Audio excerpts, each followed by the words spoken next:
Hi hello నమస్తే welcome back to our channel Ramalamma Manthani. Please like share subscribe and below comment friends. నేను మీ రామలమ్మ మంతిని. ఈరోజు ముచ్చట ఏంటంటే మా సారు సడన్ సర్ప్రైజ్ ఇస్తారని చెప్పినాను కదా.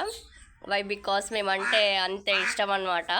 సో చెప్పకుండానే అన్ని పనులు చేసి సర్ప్రైజ్ ఇస్తాడు. సో ఈరోజు ఏం చేశాడు ఏంటి అనేది చూపిస్తాను. విషయం ఏంటంటే కొత్త అతిథి వచ్చింది ఇంటికి. లాస్ట్ టైం తాబేలు తీసుకొచ్చాడు. సో ఈసారి సౌండ్ వినిపిస్తుంది అనుకుంటా, మీకు ఆల్రెడీ గెస్ చేయండి నేను చూపించకముందు. సో అతిథి ఎవరు, ఏం తీసుకొచ్చాడు మా సార్ మా కోసం అనేది చూపిస్తాను. బట్ అది చూసాక నేను మా బంగారయ్య అయితే చాలా హ్యాపీగా ఫీల్ అయినాము, చాలా బాగా అనిపించింది. సో బాతుని తీసుకొచ్చాడు మా సారు.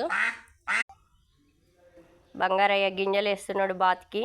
సో గింజలు వేసి బుక్కు అని అంటున్నాడు బంగారయ్య. బాతుకి ఆడుకుంటున్నాడు చక్కగా. సో బాతు నాన్నకి థ్యాంక్స్ చెప్పు బిడ్డ. నానా